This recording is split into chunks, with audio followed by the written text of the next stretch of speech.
Welcome to the 15th episode of the SCC Online Weekly Rewind, where we curate the most important and interesting stories to keep you abreast of the latest developments in the field of law.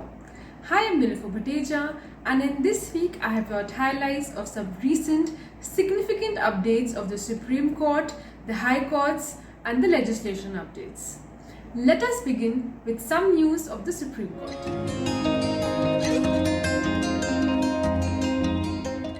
As the second wave of the COVID-19 disrupts the Class 12 examinations, the Supreme Court has accepted the schemes that were presented by CBSE and ISC Board for assessment of Class 12 students. The court, however, made clear that the scheme must incorporate two aspects. Number one, it should provide for a dispute resolution mechanism in case the students apply for the correction of the final result declared by the concerned boards. And number two, the timeline should be specified for the declaration of the result and also the date before which the optional exam will be conducted. This will be subject to conducive situation and logical constraints.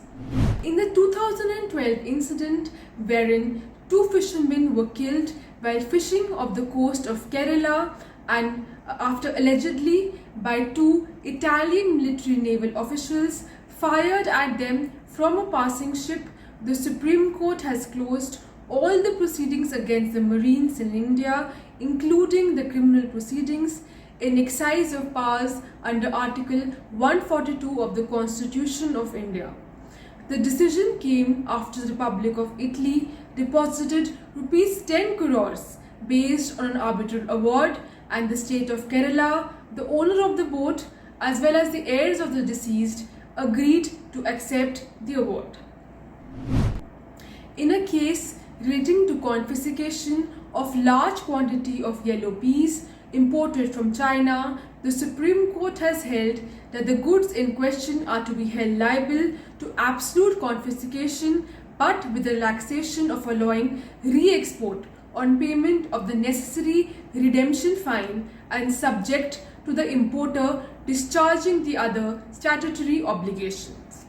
Noticing that the personal interests of the importers who made improper imports are pitted against the interests of the national economy and particularly the interests of the farmers, the court said where the personal business interests of importers clash with public interests, the former has to obviously give way to the latter.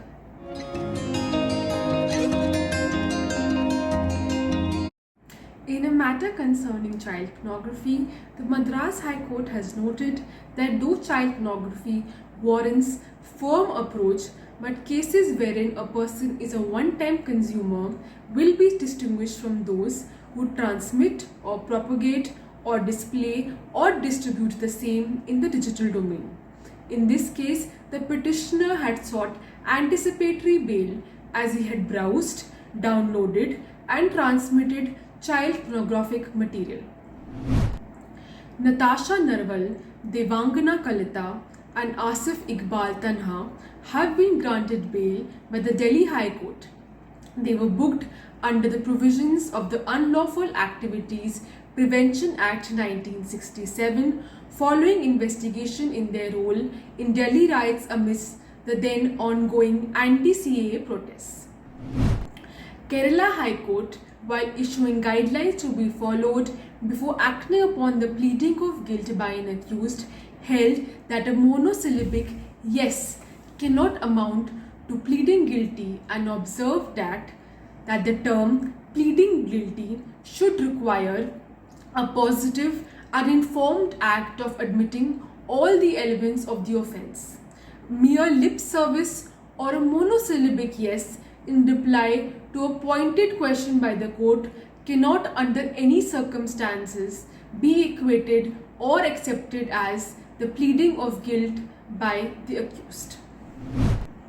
While addressing the issue of minors being put to observational homes in a routine manner in spite of them being willing to reside with their relatives, the bench of the Patna High Court has observed that judicial officers require to be sensitized on this subject.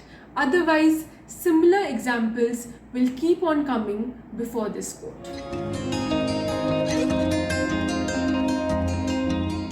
The Competition Commission of India has held that the Amateur Baseball Federation of India contravened the provisions of Section 4 of the Competition Act 2002 as the ABFI prohibited the state baseball associations from joining unrecognized leagues and threatened for disciplinary action.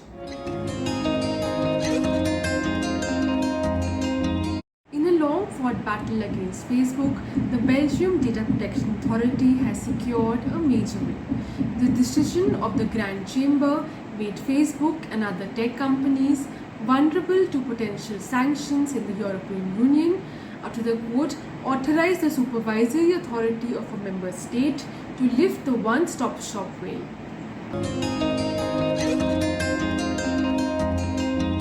Now let us come to the legislation updates.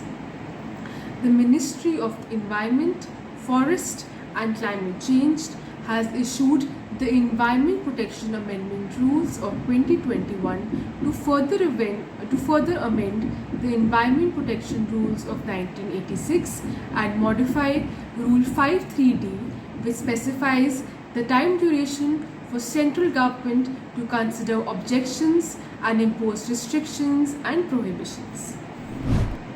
The amendment to the Companies Meeting of Board and its Powers Amendment Rules of 2021 omits Rule 4 in the Companies Meeting of Board and its Powers Rules of 2014, which provides matters which are not to be dealt with in a meeting through video conferencing or through other audio-visual means.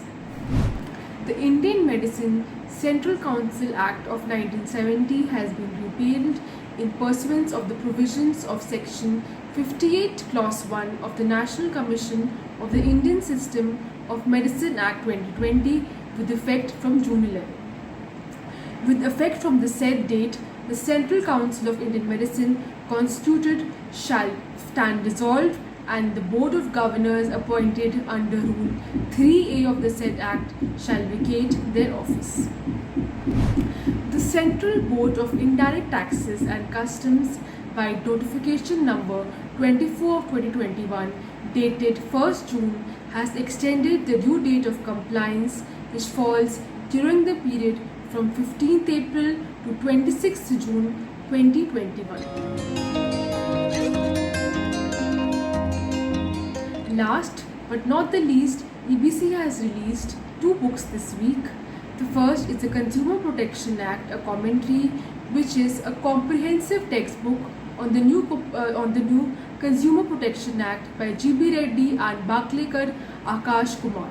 Secondly, Ahmad Siddiqui's Criminology, Pathology and Victimology by S.M. Afzal Qadri has been updated with the latest statutory developments and case laws.